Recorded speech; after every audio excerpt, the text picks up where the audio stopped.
Amém. Que o Senhor seja louvado também na vida das nossas crianças. Eu tinha dito que a gente ia ler 1 Coríntios capítulo 10.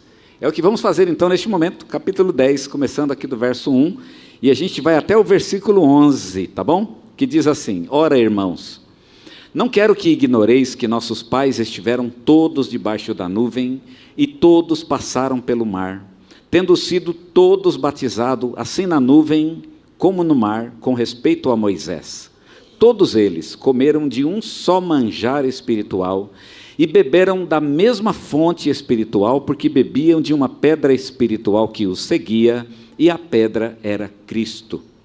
Entretanto, Deus não se agradou da maioria deles, razão porque foram prostrados no deserto. Ora, estas coisas se tornaram exemplos para nós, a fim de que não cobicemos as coisas más como eles cobiçaram. Não vos façais, pois, idólatras, como alguns deles, porquanto está escrito: o povo assentou-se para comer e beber, e levantou-se para divertir-se. E não pratiquemos imoralidade, como alguns deles o fizeram, e caíram num só dia 23.000. E não ponhamos o Senhor à prova, como alguns deles já fizeram, e pereceram pelas mordeduras das serpentes. Nem murmureis, como alguns deles murmuraram, e foram destruídos pelo exterminador. Estas coisas lhe sobrevieram como exemplo, e foram escritas para advertência nossa, de nós outros, sobre quem os fins dos séculos têm chegado. Amém? Ou misericórdia, né? Não sei exatamente qual é a palavra aqui para esse texto, mas Paulo aqui nesse texto, ele está falando sobre as duas ordenanças de Jesus que nós estamos cumprindo hoje. Ele está falando aqui do batismo e da ceia. E Paulo precisa falar de batismo e ceia porque é uma coisa que toda a igreja faz. A nossa igreja batizou algumas pessoas e ela vai fazer a ceia daqui a pouquinho, não é? Toda a igreja faz isso, toda a igreja batiza, as igrejas protestantes, não é? E de fato todas as igrejas que anunciam Jesus, de alguma forma elas têm a sua prática do batismo e a sua prática da ceia. Realmente é uma ordenança de Jesus, uma ordem que ele deixou, e a gente então vai praticar essas coisas. E tem um problema, né? Existe aqui um segredo no texto, e é isso que Paulo vai argumentar, de que a gente tem que tomar um certo cuidado. O batismo e a ceia são coisas muito lindas, são mesmo, são coisas muito importantes, são mesmo, mas eu tenho que tomar cuidado para não dar uma importância para o batismo e a ceia que esses dois rituais não têm. Eles são importantes dentro do lugar deles, né? Dentro da limitação deles e dentro da proposta de cada um deles, daquilo que cada um deles se propõe a fazer. Porque eu não posso esperar do batismo e da ceia que eles me deem uma coisa que na verdade eles não estão prontos para me dar. E nem foi plano de Deus que eles me dessem bênçãos que eu quero do batismo e da ceia, e que na verdade não são bênçãos próprias do batismo e da ceia, e é exatamente isso que Paulo mostra nesse texto. De que o batismo e a ceia são maravilhosos, mas eu tenho que tomar cuidado para não confiar demais neles. Confiar demais no batismo e na ceia pode ser um perigo. Porque os coríntios, a quem Paulo escreve, estavam fazendo exatamente isso. Confiando demais no batismo e na ceia, esperando que o batismo e a ceia ia resolver algumas coisas que na verdade não resolviam. E aqui então Paulo vai mostrar nesse texto essas limitações do batismo e da ceia. Vai mostrar então que essas ordenanças, que são realmente maravilhosas, elas têm a sua limitação, e é isso que Paulo vai dizer. O argumento que Paulo usa é muito interessante. Paulo vai mostrar que o povo de Israel, lá no deserto, teve um batismo e teve uma ceia. Não sei se vocês sabem, mas no deserto teve batismo. Alguém, mas como? Batismo no deserto? Pois é, Paulo vai mostrar que teve. E teve ceia do Senhor no deserto também. Qual foi o melhor batismo e qual foi a melhor ceia? Será que foi aquela que o povo prestou no deserto? Ou será que foi essa que a gente, né? Essas que a gente celebra aqui? Eu acho difícil a gente julgar, né? Se a ceia e o batismo do povo de Israel no deserto foram melhores do que o nosso. Eu vou arriscar a dizer que, no certo sentido, foi. Olha o batismo. Quando Paulo fala aqui do texto, ele diz assim no capítulo 10, começando do verso 1. Irmãos, não quero que ignoreis, ou seja, eu quero que vocês levem isso em consideração. Os nossos pais estiveram todos sob a nuvem e todos passaram pelo mar. Então, o que Paulo está falando? Ele está falando, então, que houve um batismo na nuvem e também teve um batismo no mar. O batismo na nuvem é porque havia uma nuvem que os cobria e os envolvia para que o povo, para proteger o povo do sol. Era uma nuvem que protegia do sol, né? E durante todo o tempo que o povo esteve no deserto, a nuvem os cobria. E todo o povo de Israel estava embaixo da nuvem. Também houve um batismo no mar. O que é o batismo no mar? É que quando o povo saiu do Egito, eles passaram pelo Mar Vermelho. E o Mar Vermelho se abriu e eles passaram pelo leito do Mar Vermelho. Embora eles não tenham se molhado com a água do Mar Vermelho, mas quando Paulo diz que foram batizados no mar, significa que eles ficaram da superfície para baixo, né? Embora não tenham se molhado, mas foi realmente uma espécie de batismo, já que eles entraram no Mar Vermelho, ainda que por um caminho que Deus havia preparado para eles.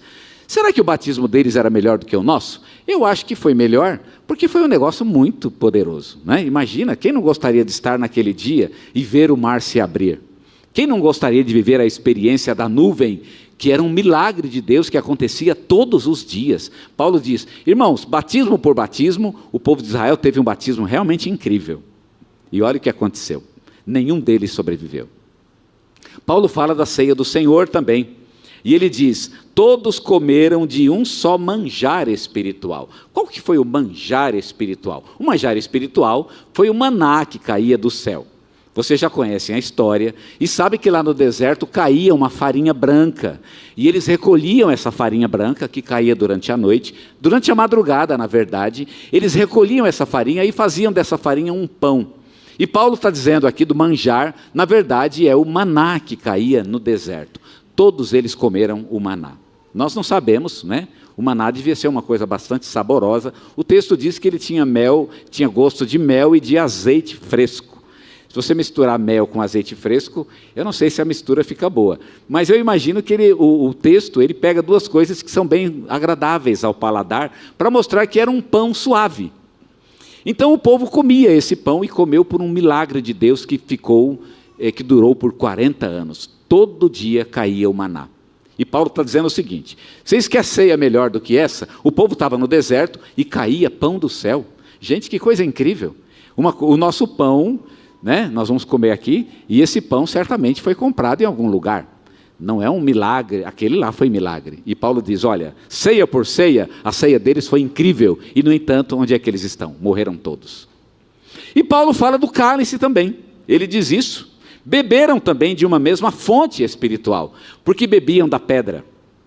O que significa? Paulo está dizendo que em um certo momento o povo queria água, né? Começou a reclamar porque não tinha água. E aí, de repente, Moisés feriu a rocha. Não vamos entrar aqui nos méritos desse acontecimento, para os que já conhecem a história. O fato é que Moisés feriu a rocha e começou a sair água da rocha. Ele bateu na rocha com o seu cajado, um cajado de madeira. E de repente começou a brotar água da rocha e o povo então pôde beber daquela água. E Paulo está querendo dizer o seguinte, eles tiveram um tipo de cálice, tiveram um pão e tiveram um cálice também. E o argumento de Paulo foi o seguinte, quer batismo melhor do que o deles? Quer ceia melhor do que o deles? Pois é, eles tiveram o melhor batismo e a melhor ceia que alguém pode ter. O próprio Deus os serviu. E olha o que aconteceu, não sobrou ninguém, morreram todos. E por que Paulo fala isso? Paulo diz isso, e ele vai falar aqui no finalzinho do texto, ele fala, essas coisas, no verso 11, lhes sobrevieram como exemplos, e foram escritas para advertência nossa, de nós, sobre quem os fins dos séculos têm chegado. Paulo está dizendo o seguinte, cuidado com batismo e ceia. Cuidado para não confiar demais, porque batismo e ceia, que são coisas maravilhosas, não podem substituir outras coisas. Tem algumas coisas que Deus espera de nós. Ele quer que eu me batize? Quer. Ele quer que eu tome ceia? Quer. Mas Ele quer outras coisas. E eu tenho que tomar cuidado, porque batismo e ceia não substituem essas outras coisas. Eu não vou chegar no céu alegando a Deus de que eu participei da ceia do Senhor. Eu não faltava uma ceia. E fui batizado. Esse argumento não vai funcionar com Deus, porque Ele quer algumas outras coisas, e Paulo está dizendo, são fundamentais em nossa vida. Que coisas são essas E Paulo vai enumerá-las. Primeiro, batismo e ceia não substitui o desejo de buscar a Deus acima de todas as coisas.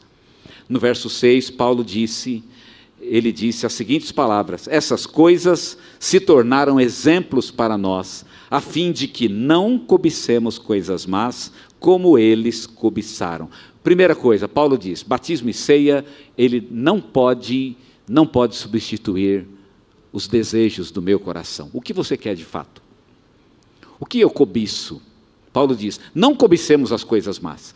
Eles tiveram batismo melhor do que o nosso, ceia melhor do que a nossa, e olha o que aconteceu. Eles desejaram coisas más. Não desejemos coisas más. Cobiçar significa desejar com muita intensidade essas coisas más. E Paulo está dizendo, o que você deseja?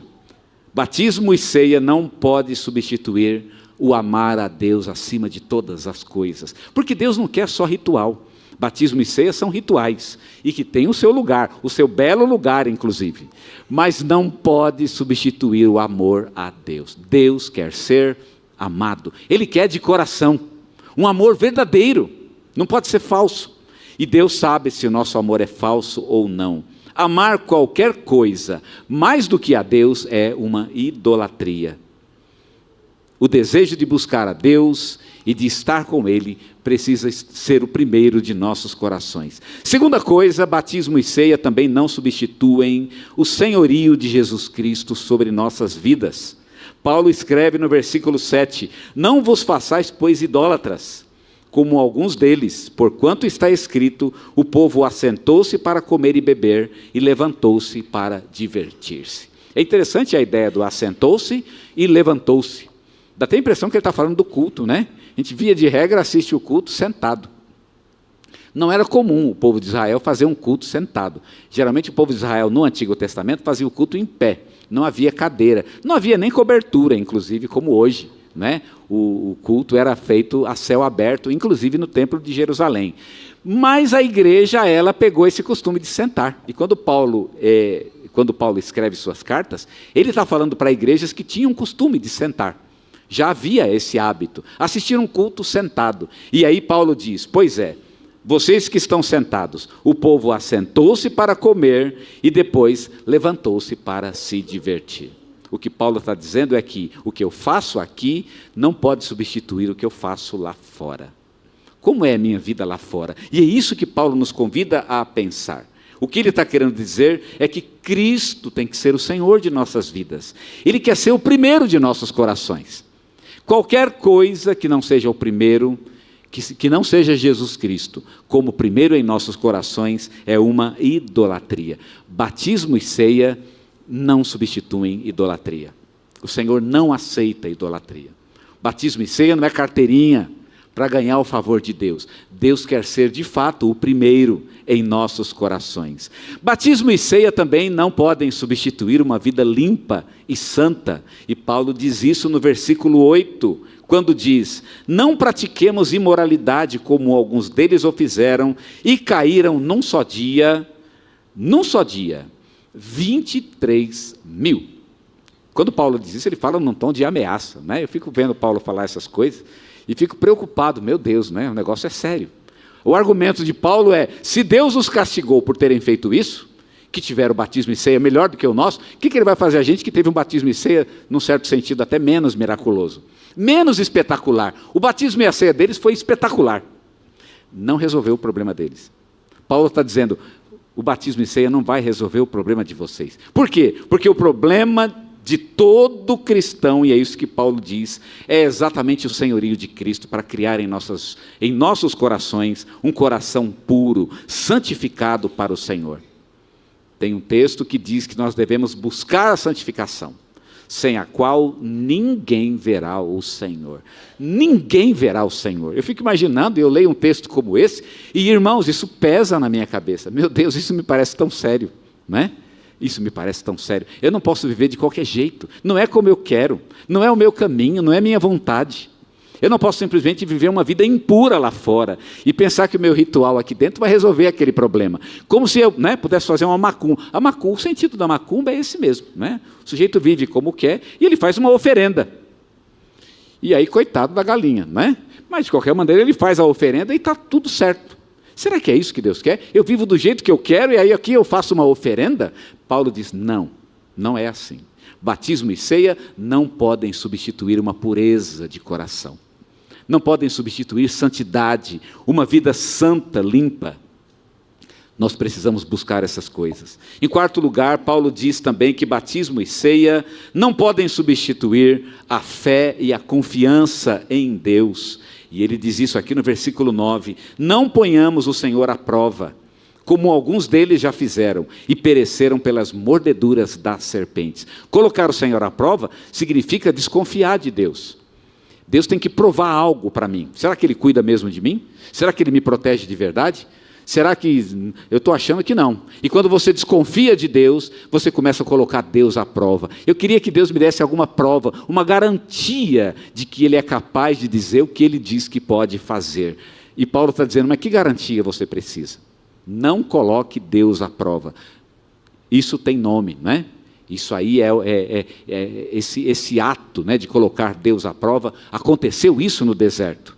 E foi realmente algo que Deus não gostou. E que Deus castigou o povo. Paulo lembra disso. Não coloquemos o Senhor à prova, ou seja, não o tentemos com a nossa falta de fé. É isso que Paulo diz. Eu não posso confiar no batismo e na ceia como se eles substituíssem a minha falta de fé. Deus espera a fé. Cadê a fé?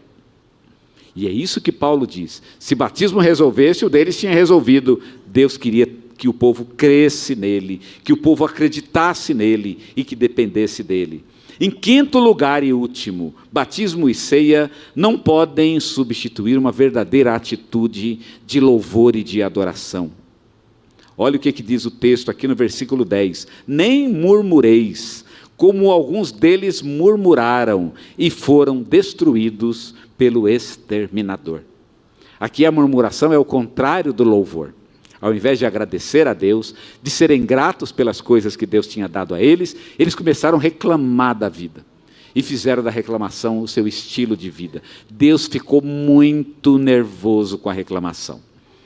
Houveram momentos, inclusive, que eles estavam realmente passando visivelmente por dificuldades. Até eu reconheço que eles estavam passando por dificuldades. Mas Deus nunca aceitou murmuração da parte de seu povo. Não murmureis, Paulo diz. Porque se murmuraram, o que aconteceu com eles? Eles foram destruídos pelo exterminador. Não murmureis. O que Paulo espera de nós ao invés? Ele espera uma atitude de louvor a Deus, de gratidão a Deus. A vida cristã, irmãos, ela tem que ser uma vida de gratidão. Porque Deus está conosco. Há tanta coisa boa que Ele tem feito em nossa vida. O que eu tenho que ter é o olho voltado para aquilo que Deus está fazendo na minha vida. Não adianta eu ficar olhando para aquilo que está ruim, para a necessidade, para a falta, para o problema. Aí realmente não resolve. Lembra quando Jesus disse? Ele falou que os nossos olhos, eles são como se fossem janelas. E eu preciso abrir a janela no lugar certo. Onde é que você vai abrir a janela? Depende. Você pode abrir a janela com a vista para a praia, não é? Ou você pode abrir a janela nos fundos, onde tem um lixão. É você que vai abrir essa janela.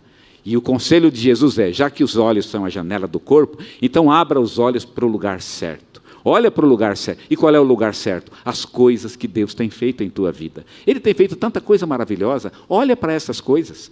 Em tudo você pode encontrar coisas boas. Não é verdade? Uma vez uma irmã chega para mim, pastor, é meu filho. Não foi diferente. Eu contei uma história lá para os homens que foi outra, né? A irmã chega lá, pastor, meu filho tem problema. Qual é, irmã? Meu filho é muito mulherengo. Olha a ideia da irmã, né? Pastor, ele é muito mulherengo. Falei, mas irmã, tem que agradecer a Deus, né? Uma época que está tão complicado, não é? O rapaz gosta de mulher. Vamos orar agradecendo a Deus por isso, né? Ele foi criado por Deus de forma perfeita, está correto, né? Ele tem que ser mulherengo mesmo. Não é isso? Agradecer a Deus pelas coisas boas que Deus tem nos dado. Irmãos, há tantas coisas. Se você abrir os olhos, você vai encontrar tantos motivos para agradecer a Deus, para ser grato a Ele, ao invés de ficar reclamando da vida, daquilo que podia ter e não tem, sonho que nunca foi alcançado. Vamos trabalhar por eles, vamos colocá-los diante do Senhor. Deus não gosta de murmuração. Seja grato a Deus. Coloque diante dele, ó Deus, obrigado por isso, pela esposa, pelo marido, obrigado pelos filhos, por essa casa, né? Obrigado, é realmente algo bom que o Senhor me deu, eu reconheço. O povo ficou murmurando. E olha que o povo estava num deserto, passando necessidade. Deus não aceitou murmuração nem no deserto. Você está vivendo no deserto? O povo estava. Eu até podia dar razão, não podia? Ah, mas o povo estava no deserto. E você não está. O povo não tinha coberta. O deserto faz frio à noite. O povo não tinha o que comer, não tinha salada, porque no deserto não tem salada, né? Não tinha tomate, não tinha pepino, né? Não tinha essas coisas. O povo ficou com saudade de comer pepino. Eu acho engraçado isso, né? No deserto ficaram com saudade de comer pepino, de comer cebola. Ai, a saudade da cebola, porque no Egito tinha cebola, e agora no deserto não tinha. Na verdade, no deserto dava para comer carne, porque eles tinham os animais que eles cuidavam, e às vezes algum comércio que eles faziam com alguma nação próxima. Então talvez vinha alguma coisa, algum tipo de hortaliça, né? Alguma coisa que fosse vegetal, mas na maioria das vezes, na maioria dos dias, não tinha nada disso. Era carne, leite, e não sei se no deserto dá para fazer muito mais do que isso, não é verdade? Não tinha o que comer. Era o que tinha. E o pão. Aquele pão, o maná, que era delicioso, no final eles desprezavam o maná. Eles ficaram enjoados de comer maná.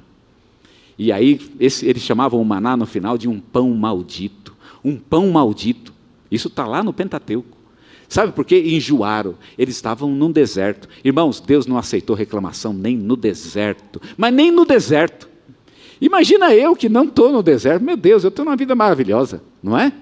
Imagina. Então você pode ser grato a Deus pelas coisas que Ele te deu. Você pode reconhecer. Paulo diz, não murmureis. Aconteceu com eles.